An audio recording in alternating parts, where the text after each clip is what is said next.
بسم الله الرحمن الرحيم. أحييكم بتحية الإسلام، تحية من عند الله تعالى مباركة طيبة. السلام عليكم ورحمة الله وبركاته. الحمد لله حمدا كثيرا طيبا مباركا فيه كما يحب ربنا ويرضاه. أشهد أن لا إله إلا الله وحده لا شريك له، وأشهد أن محمدا عبده ورسوله وصفيه من خلقه وحبيبه لا نبي بعده. ثم أما بعد، اللهم انفعنا بما علمتنا وعلمنا ما ينفعنا وزدنا علما، والحمد لله على كل حال. اللهم إنا نسألك علما نافعا ورزقا طيبا وعملا متقبلا. Para jamaah hadirin dan hadirat, kaum muslimin dan muslimat rahimani wa rahimakumullah. Alhamdulillah, pada malam hari ini, malam yang ke-29, kita masih diberikan kesehatan, keafiatan, ya, istiqamah untuk terus taqarrub kepada Allah Subhanahu wa taala. Apalagi malam ini malam ganjil, maka terus kita bersemangat di dalam taqarrub kepada Allah Subhanahu wa taala. Dan terus kita memohon kepada Allah, mudah-mudahan semua amal, aktivitas kebaikan, amal ibadah kita khususnya di bulan Ramadan ini mudah-mudahan diterima oleh Allah Subhanahu wa taala. Amin ya rabbal alamin. Sebelum saya masuk ke materi, saya bawa 3 buku Hayya Bina. Jadi ini buku karangan saya, ya, Hayya Bina jilid 1. Adapun jilid 2-nya masih 60%, belum selesai. Dan bagi yang ingin belajar bahasa Arab bisa, ya, tinggal buka di YouTube tutorialnya, ya, di channel Hayya Bina channel. Don't forget like and subscribe, ya, masya Allah. Yang pertama saya tunjuk apa gimana, ya, saya kadang kurang kenalin namanya. Pertanyaan pertama,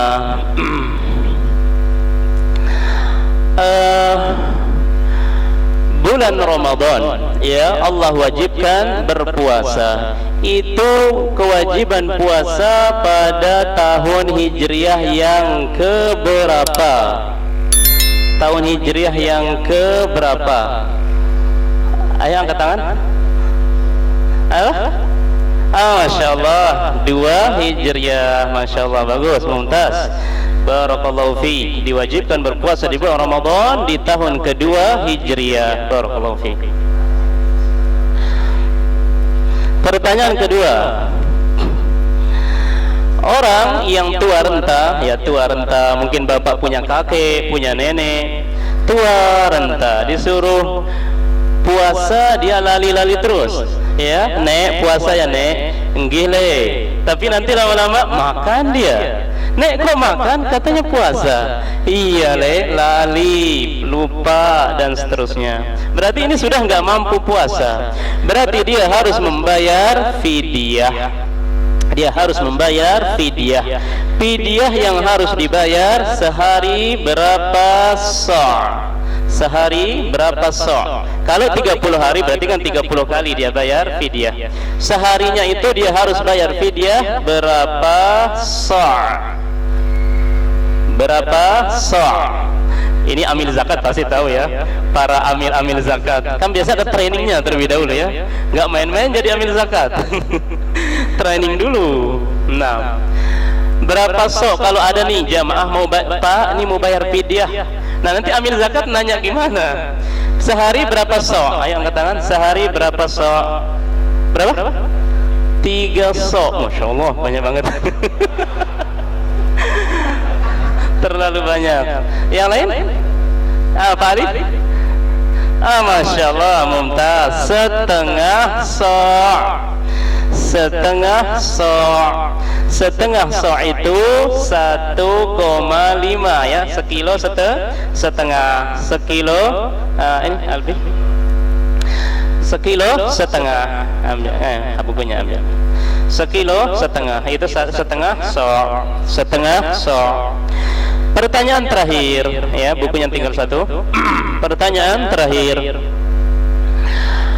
di bulan suci Ramadan, di bulan Ramadan, di siang hari umpamanya Mas Ari kebelet ya, nggak nahan sama istri ya, nggak nahan, terjadilah apa yang terjadi, hubungan suami istri.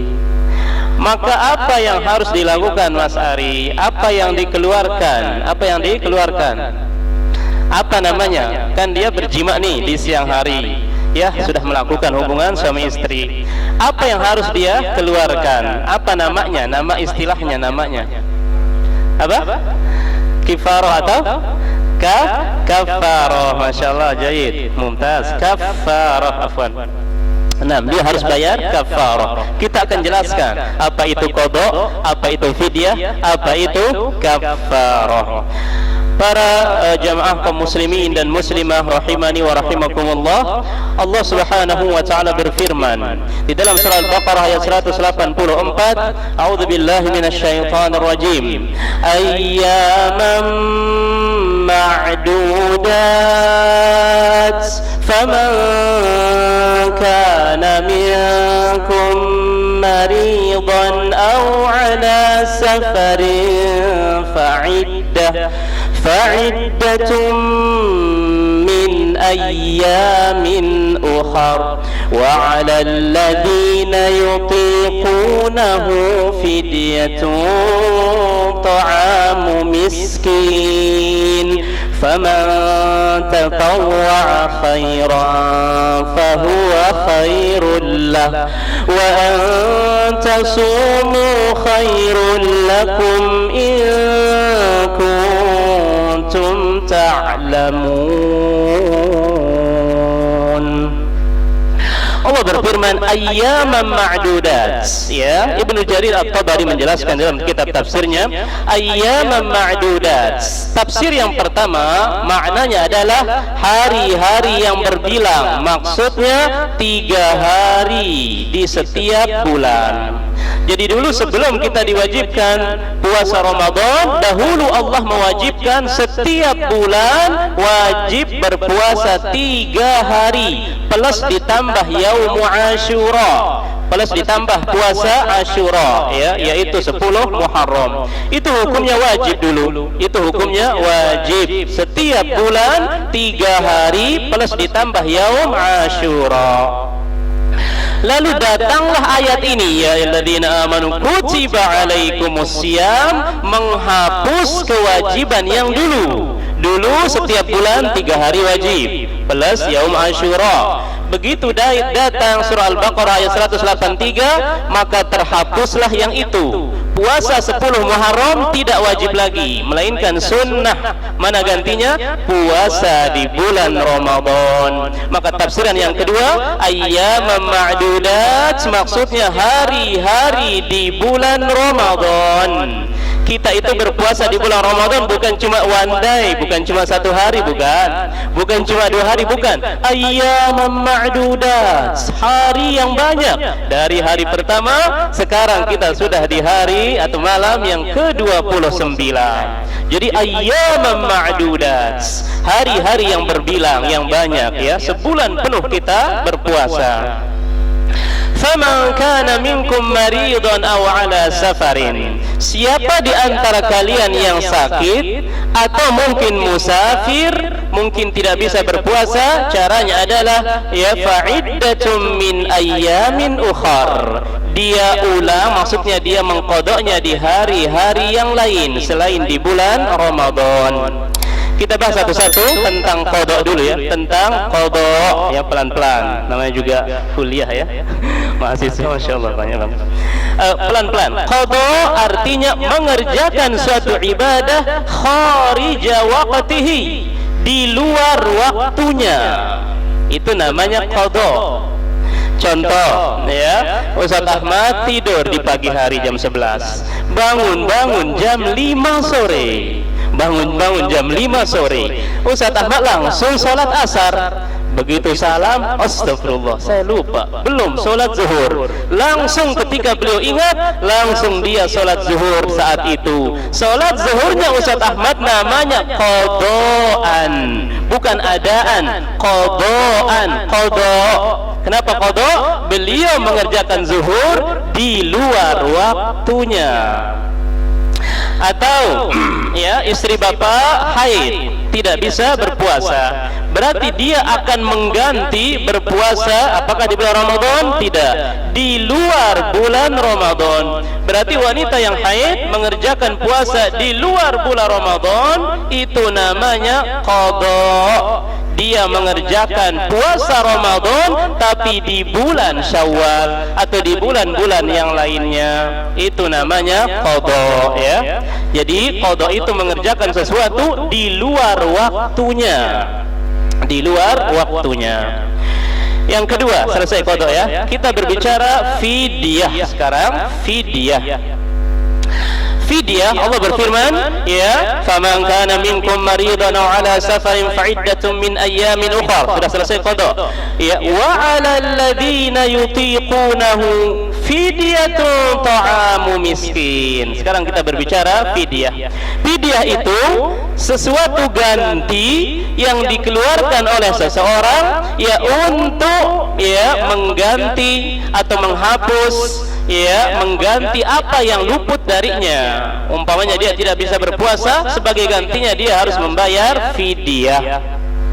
Dia harus membayar fidyah. Ingat, fidyah itu apakah bagi yang sakit? Bagi yang sakit?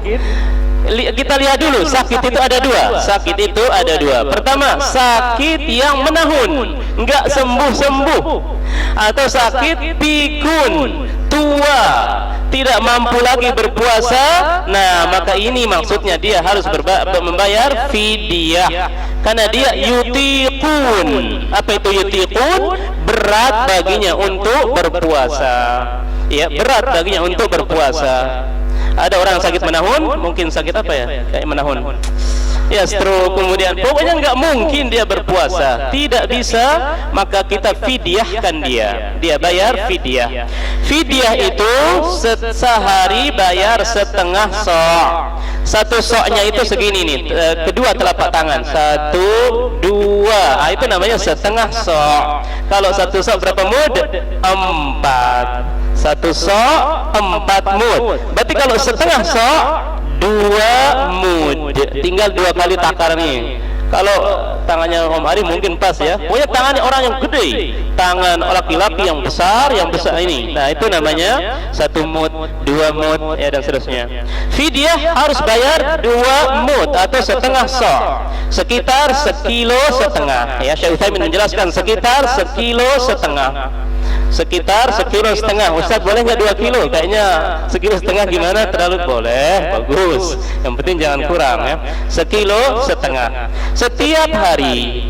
Boleh nggak nanti di akhir sekalian 30? Boleh. Berarti setengah sok kali 30. Berapa sok berarti? 15 sok. Langsung 15 sok. Boleh. Ya, boleh, silahkan. Kemudian siapa lagi yang bayar fidyah? Apakah wanita yang hamil, wanita yang haid, ya, yang nifas, menyusui dan seterusnya? Itu nanti kita bahas di akhir insyaallah. Intinya sudah selesai fidyah ya. Jadi fidyah, siapa fidyah? Wa 'alal ladzina yutiqunahu. Bagi orang-orang yang yutiq. Yutiq itu kalau kita suruh puasa enggak bisa, berat baginya ya. Berat, tidak mampu puasa, maka fidyah. Biasanya ibu kita ya, ayah kita atau ibu kita. Jadi cek dulu ya, ayah bapak, ibu bapak cek. Kadang-kadang dia suka lupa minum, dia makan, dia lali, pokoknya dia lupa. Siap-siap nanti kita fidyahkan ya. Fidyah, Ustaz, apakah boleh dengan uang? Tidak boleh. Ulama mengatakan tidak boleh pakai uang, karena ayatnya jelas sekali, fidyatun ta'am. Ini bahasa Arabnya ta'am ya. Fidyatun ta'amu miskin. Bukan fulus, bukan emas batangan, bukan laptop, HP, nggak bisa. Fidyah itu dengan makanan pokok. Di kita berarti beras, Jangan fidyahnya langsung uang tunai 450 dan seterusnya, tidak. Dengan beras, karena dalilnya jelas, ta'amu miskin, makanan yang diberikan kepada fakir miskin. Jadi fidyah tetap pakai beras, bukan pakai uang. Ya, sudah selesai masalah fidyah. Yang ketiga, kafarah. Qadha sudah, fidyah sudah. Ketiga, kafarah. Kafarah itu ya, yaitu menghapus dosa dan pelanggaran yang dia lakukan. Ya, menghapuskan dosa dan pelanggaran yang ia lakukan. Kafarah di dalam agama Islam ada 5 macam. Jadi bukan cuma satu ya. Dikira kafarah di bulan Ramadan doang, tidak. Kafarah itu dalam Islam ada 5 macam. Ini kayak ngisi kuliah ya. Nggak apa-apa? Berat nggak sih? Nggak ya? Ringan ya. Kafarah itu ada 5 macam. Pertama, kafaratul yamin. Kafarah gara-gara dia melanggar sumpah. Ini hati-hati, jangan main-main bersumpah makanya. Contoh, Mas Ari bilang, demi Allah saya tidak akan ngobrol sama Ustadz Ahmad. Dia bilang, demi Allah saya nggak akan ngobrol sama Ustadz Ahmad. Tiba-tiba malam ini ngobrol dia. Berarti Om Ari melanggar sumpahnya. Dia melanggar sumpah. Ustadz, saya melanggar sumpah, terus bagaimana? Ada 4. Pertama, dia harus memberi makan 10 fakir miskin.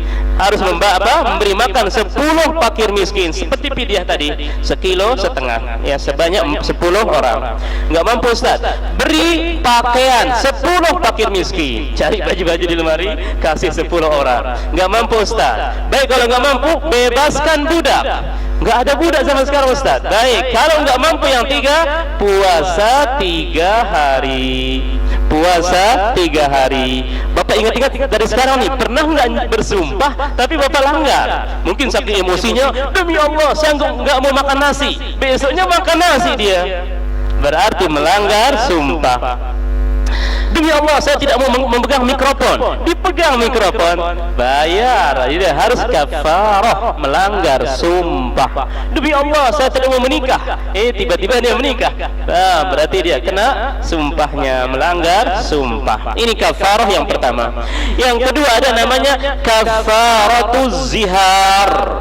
Kafaratuz zihar, yaitu kafarah kalau suami ngomong ke istrinya, Umi atau Neng, Dek, punggungmu seperti punggung ibumu.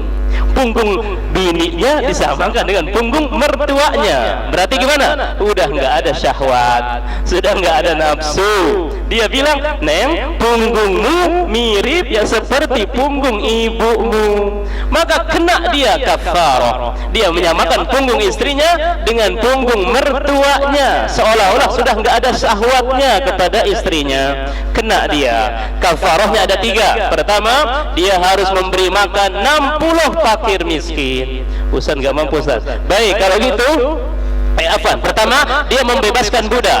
Nggak mampu, nggak ada budak sekarang. Berikan makan fakir miskin 60 orang. Nggak mampu Ustaz, nggak ada uang. Puasa 2 bulan berturut-turut. Puasa 2 bulan berturut-turut. Ya, bebaskan budak, ya puasa 2 bulan berturut-turut. Ya, nggak mampu maka berikan 60 fakir miskin. Jadi jangan gampang ya. Nanti dilihat hidung istrinya, Dek, hidungmu seperti hidung ibumu. Ini berarti udah nggak cinta lagi. Hati-hati, jangan sembarangan ngomong begitu ya. Ustaz, gimana kalau cuma nanya doang? Teman saya nanya, istrimu gimana sih orangnya? Kayak apa sih, saya nggak pernah lihat. Nah, antum jawab, istri anda itu sama, agak mirip dengan mertua saya, hidungnya agak mirip. Nah, ini nggak masalah karena dia menjawab. Nggak ada niat untuk zihar, nggak ada ya, sekedar menjawab pertanyaan. Tapi ini bukan jawab pertanyaan, bukan apa, tiba-tiba ngomong sama istrinya, punggungmu atau tanganmu atau pipimu seperti pipi ibumu. Berarti sudah nggak ada syahwatnya, kena dia dengan kafarah. Yang ketiga ada namanya kafaratul qatl. kafaratul qatl, kafarah bagi orang yang membunuh, ya kriminal, maka dia harus membayar. Pertama, dia membebaskan budak. Kalau tidak ada budak, dia puasa 2 bulan berturut-turut. Kafarah yang keempat namanya kafaratul jima' fi syahri Ramadan, yaitu kafarah bagi orang yang menggauli istrinya di siang hari di bulan Ramadan. Ada kafarahnya, ya seperti kita contohkan tadi, ada suami istri berhubungan di siang hari sama istrinya, maka wajib dia mengeluarkan kafarah, membayar kafarah. Kafarahnya persis sama dengan kafarah zihar, yang menyamakan punggung sama mertuanya, persis sama kafarahnya. Bebaskan budak, kalau nggak mampu puasa 2 bulan berturut-turut, kalau nggak mampu beri makan fakir miskin 60 orang. Terakhir ada yang kelima namanya kafarah, yaitu al-iftar amdan, yaitu kafarah orang yang sengaja membatalkan puasa. Hati-hati nih, jangan sengaja ya. Udah nggak ada apa, nggak sakit, nggak makan dia di siang hari di bulan Ramadan, sengaja songong dia, ya. Udah tahu hukumnya wajib, makan dia, minum dia, sengaja dia membatalkan puasa, maka dia kena kafarah. Berarti itu dosa besar. Kafarahnya apa? Bertaubat, beristighfar kepada Allah, dan yang kedua wajib dia qada puasanya nanti. Yang terakhir yang ingin saya sampaikan adalah masalah ibu-ibu ini, ya, masalah ibu-ibu. Ibu-ibu ada yang hamil, ada yang menyusui, ya. Kalau haid nifas mah itu biasa langsung apa? Qada. Kita nggak berbicara haid nifas. Kalau haid sama nifas dia kategori maridon, ya, maka fa'iddatun min ayyamin ukhar, cukup mengqada. Yang mau kita bicarakannya ini menyusui sama hamil. Ini gimana? Ini seringkali muncul apa? Pertanyaan. Gimana Ustaz? Ya, istri saya menyusui, disedot terus, nggak mampu dia berpuasa, lemah dia, atau hamil, ya, ada janin. Kalau nggak makan gimana janinnya? Khawatir berbahaya. Ada 4 pendapat, ya. Bisa Bapak lihat nanti di kitab Bidayatul Mujtahid, ya, Ibnu Rushd. Ada 4 pendapat. Pendapat pertama, pendapat Ibnu Umar, Ibnu Abbas mengatakan cukup bayar fidyah, tidak usah mengqada, cukup bayar fidyah saja. Jadi istri antum hamil selama 3 bulan, selama 30 hari, sebulan tidak bisa berpuasa, fidyah, ya, fidyahkan dia, tinggal 1,5 kilo dikali 30.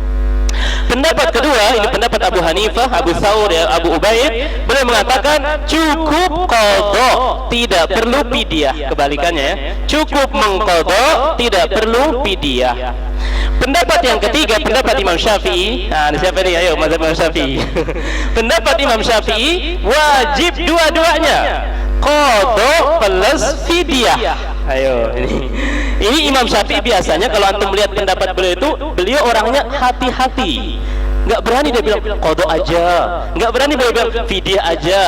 Kalau kita lihat, ya, pendapat Imam Syafi'i itu pendapat yang kehati-hatian, ya, beliau hati-hati. Maka beliau ambil dua-duanya. Pendapat Imam Syafi'i wajib qada plus wajib fidyah.